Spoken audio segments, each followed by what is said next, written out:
Atómico. 1. Una cantidad extremadamente pequeña de una cosa, la unidad más pequeña e irreductible que forma parte de un sistema mayor.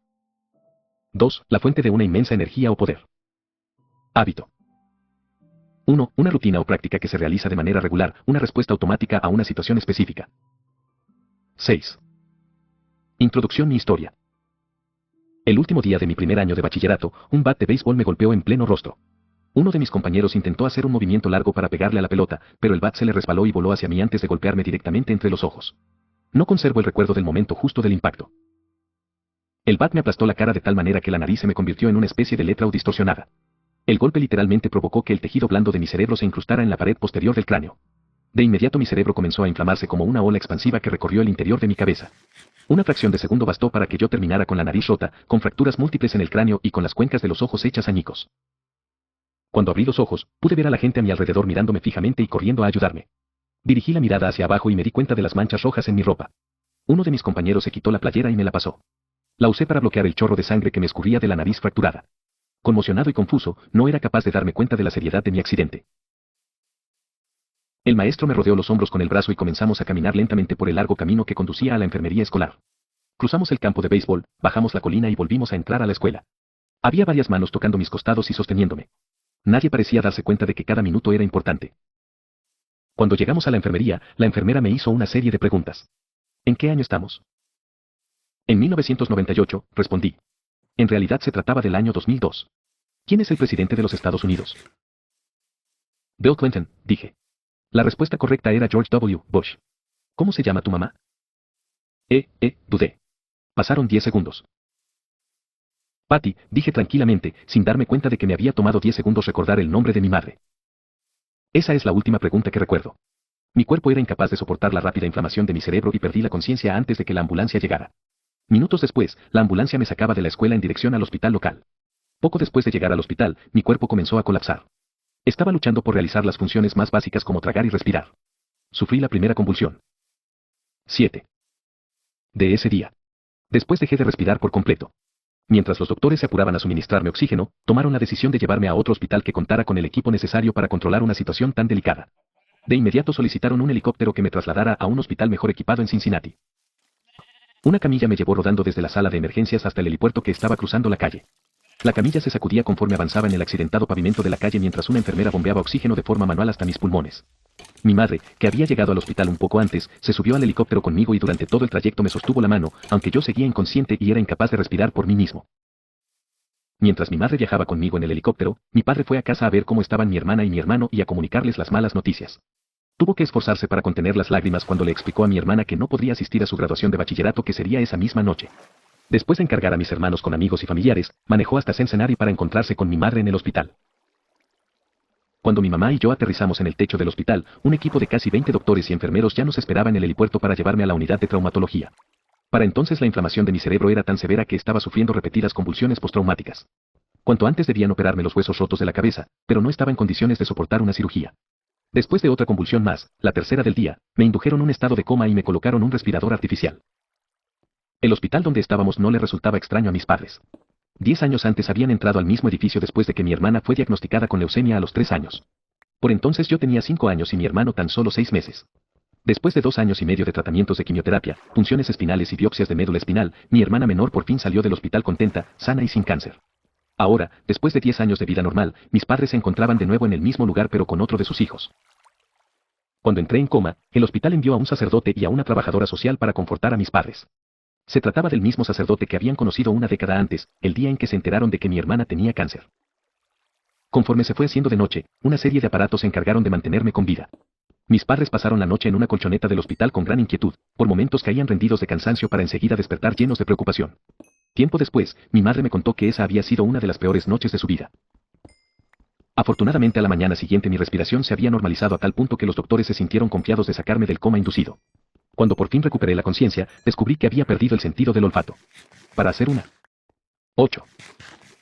Prueba, una enfermera me pidió que me sonara la nariz y que a continuación olfateara un jugo de manzana. Mi sentido del olfato regresó, pero el hecho de sonar me provocó que el aire pasara a través de las fracturas que tenía en la cuenca del ojo, lo cual empujó el globo ocular izquierdo hacia afuera. El globo quedó salido de la cuenca, sostenido apenas por el párpado y el nervio óptico que lo unía a mi cerebro. El oftalmólogo afirmó que mi ojo gradualmente volvería a su sitio conforme el aire saliera de la cuenca, pero le era imposible determinar cuánto tiempo le tomaría recuperar su posición normal. Me habían programado para una cirugía una semana después para darme un poco más de tiempo para recuperarme. Todavía tenía el aspecto de alguien que hubiera estado en el lado equivocado de un cuadrilátero de boxeo, pero de cualquier manera me dieron autorización para salir del hospital. Regresé a casa con la nariz rota, media docena de fracturas faciales y el ojo izquierdo desprendido de su órbita. Los meses siguientes fueron muy duros. Tenía la impresión de que todo en mi vida había sido puesto en pausa. Tuve visión doble por semanas y, literalmente, no podía ver en una sola dirección. A mi ojo le tomó más de un mes regresar a su posición original. Entre las convulsiones y los problemas con la vista, pasaron 8 meses antes de que pudiera volver a manejar un auto. En las sesiones de terapia física tuve que practicar patrones motores básicos como caminar en línea recta. Estaba determinado a no permitir que mis heridas me doblegaran, pero debo admitir que, en más de una ocasión, me sentí deprimido y abrumado. Cuando regresé al campo de béisbol justo un año después, fue muy doloroso darme cuenta de lo mucho que me faltaba por conseguir. El béisbol siempre había formado parte de mi vida. Mi padre había jugado para las ligas menores de los Cardenales de San Luis y yo soñaba con jugar también en las ligas profesionales. Después de haber pasado meses en rehabilitación, lo que más deseaba era volver a jugar béisbol. Pero mi regreso al campo no se dio de buena manera. Cuando comenzó la temporada, fui el único jugador de segundo grado que no pasó a formar parte del equipo principal de la escuela. Por el contrario, fui relegado a formar parte del equipo de primer grado. Yo había jugado béisbol desde que tenía 4 años, y para alguien que había dedicado tanto tiempo y esfuerzo a un deporte, haber sido rechazado del equipo principal había sido muy humillante. Recuerdo con nitidez el día en que me comunicaron la noticia. Me senté en mi auto y lloré mientras desesperadamente recorría con la mano el cuadrante de la radio para encontrar una melodía que me hiciera sentir mejor. Después de un año de inseguridades, cuando ya había llegado al tercer grado de bachillerato, logré ser admitido en el equipo principal de la escuela. Sin embargo, casi nunca pude entrar al campo de juego. Jugué 11 entradas en la temporada, lo cual apenas equivale a un juego completo. A pesar de mi deslucida participación en la temporada escolar, seguí creyendo que podía lograr convertirme en un gran jugador. Y tuve la certeza de que si las cosas iban a mejorar, yo sería el único responsable de lograrlo. El momento decisivo llegó 2 años después de mi accidente, cuando entré a la Universidad de Denison. Se trataba de un nuevo comienzo y la universidad era el lugar donde descubriría el poder de los pequeños hábitos. 9. Inscribirme a Denison fue una de las mejores decisiones de mi vida. Me gané un lugar en el equipo de béisbol, y aunque estaba en el último lugar de la lista porque era un novato, realmente estaba emocionado por haberlo conseguido. A pesar del caos que habían sido mis años de bachillerato, había logrado convertirme en atleta universitario. Aunque ya había sido admitido en el equipo, los entrenamientos no iban a comenzar pronto, así que decidí dedicar el tiempo a ordenar mi vida. Mientras mis compañeros se desvelaban jugando videojuegos, yo desarrollé buenos hábitos de sueño y todas las noches me iba a dormir temprano. En el desordenado mundo del dormitorio universitario, yo me propuse mantener mi habitación limpia y ordenada. Estas mejoras no eran muy significativas, pero me hacían sentir que tenía control sobre mi vida. Comencé a sentirme seguro nuevamente y a creer en mí. Esta sensación de seguridad que iba en aumento se reflejó en mi desempeño escolar. Conforme mejoré mis hábitos de estudio, logré un promedio de 10 durante todo el primer año. Un hábito es una rutina o conducta que se practica con regularidad y, en muchos casos, de manera automática. A medida que pasaban los semestres, acumulé pequeños hábitos que repetía de manera consistente y que, eventualmente, me llevaron a conseguir resultados que ni siquiera hubiera podido imaginar cuando entré a la universidad.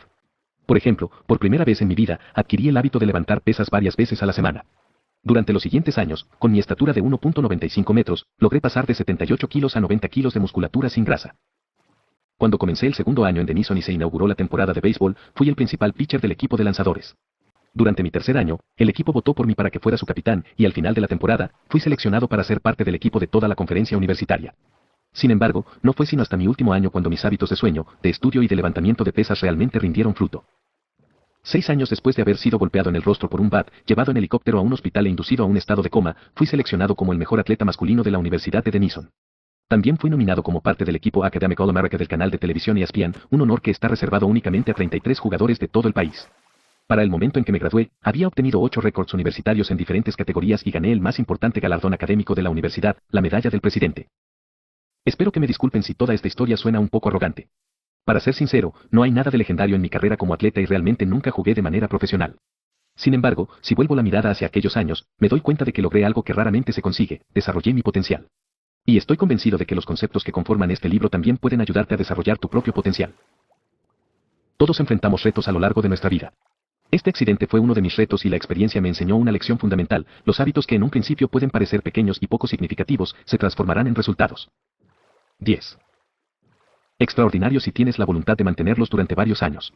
Todos tenemos que lidiar con contratiempos y retrocesos, pero, a la larga, la calidad de nuestra vida depende de la calidad de nuestros hábitos. Si mantienes los mismos hábitos que tienes ahora, tendrás resultados equivalentes. Si mejoras tus hábitos, cualquier cosa es posible. Probablemente existan personas capaces de alcanzar grandes logros de la noche a la mañana. Yo no conozco ninguna, y yo, ciertamente, no soy una de ellas. No existió un único momento clave en mi camino desde el coma inducido hasta el equipo del canal ESPN, hubo muchos momentos clave, una suma de ellos. Se trató de una evolución gradual, una larga serie de pequeños triunfos y modestos avances. La única manera de progresar, la única opción que tuve, consistió en comenzar por dar pasos pequeños. Esta es la misma estrategia que utilicé cuando comencé mi propio negocio y cuando inicié la escritura de este libro. 1. En noviembre de 2012, comencé a publicar artículos en jamesclear.com. Por años había conservado mis notas acerca de mis experimentos personales con los hábitos y sentía que estaba listo para compartir algunos en público. Empecé por publicar un artículo nuevo cada lunes y jueves. En pocos meses este simple hábito de escritura me llevó a reunir mi primer millar de suscriptores por correo electrónico. Para 2013 ese número había crecido a 30.000 personas.clear.com. En 2014 mi lista de correo electrónico creció exponencialmente hasta alcanzar los 100.000 suscriptores, lo cual hizo que mi sitio web se volviera uno de los boletines informativos de más rápido crecimiento en Internet. Me sentí como un impostor cuando comencé a escribir 2 años antes, pero al parecer, ahora me había convertido en un especialista en hábitos, una etiqueta que me emocionaba y al mismo tiempo me hacía sentir incómodo. Nunca me consideré especialista en el tema, por el contrario, me parecía que era alguien que estaba apenas experimentando y aprendiendo junto con mis lectores. En 2015 alcancé los 200.000 suscriptores y firmé un contrato con Penguin Random House para empezar a escribir la versión en inglés del libro que estás leyendo ahora.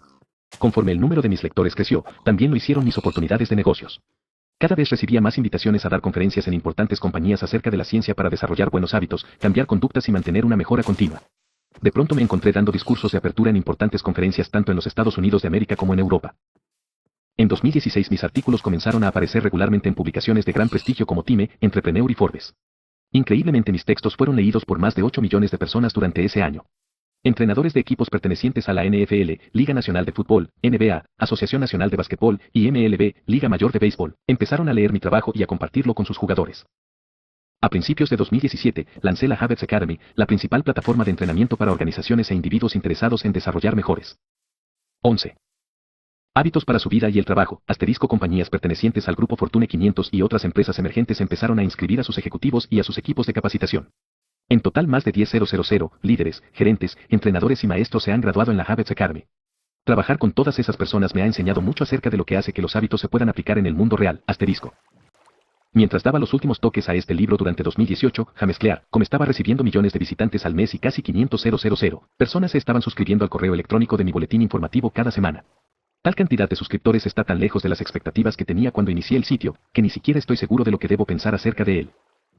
El empresario e inversionista Naval Ravikant dijo una vez, para escribir un gran libro, primero tienes que convertirte en ese libro. 2. Yo tuve que vivir las ideas que se mencionan en esta obra para aprenderlas. Tuve que confiar en pequeños hábitos para lograr mi recuperación después de mi accidente, para volverme más fuerte en el gimnasio, para lograr un desempeño de alto nivel en el campo de juego, para convertirme en escritor, para construir un negocio exitoso y, sobre todo, para convertirme en un adulto responsable. Los pequeños hábitos que cultivé me ayudaron a desarrollar todo mi potencial. Y dado que elegiste este libro, asumo que tú también quieres desarrollar todo tu potencial. 2. En las siguientes páginas, voy a compartir contigo un plan paso a paso para desarrollar mejores hábitos, no por unos cuantos días sino para siempre. A pesar de que todo lo que aparece aquí tiene un sustento científico, no se trata de un trabajo académico de investigación. Este libro es en realidad un manual de instrucciones. Conforme explico la ciencia de cómo desarrollar y cambiar tus hábitos de una manera fácil de entender y de aplicar, vas a encontrar principalmente sabiduría y consejos prácticos.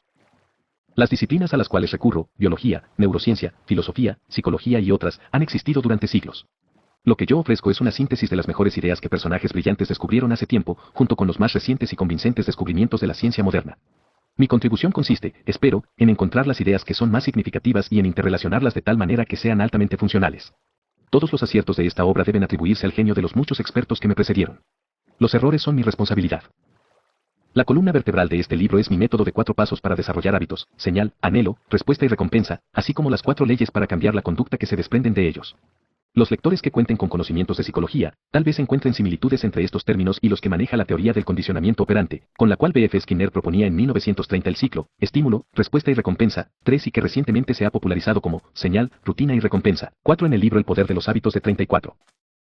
Charles Duhigg. Los científicos conductistas como Skinner se dieron cuenta de que si se ofrece la 12. recompensa o el castigo adecuado a una persona, se puede lograr que dicha persona actúe de una manera determinada. El modelo de Skinner hizo una excelente labor explicando cómo los estímulos externos influyen en nuestros hábitos. Sin embargo, no ofrece ninguna explicación respecto a la manera en que nuestros pensamientos, sentimientos y creencias influyen en nuestro comportamiento. Nuestros estados internos, al igual que nuestras emociones y nuestro humor, son también muy importantes. En las últimas décadas, los científicos han comenzado a determinar la conexión entre nuestros pensamientos, sentimientos y comportamiento. Estas investigaciones recientes también se incluyen en estas páginas.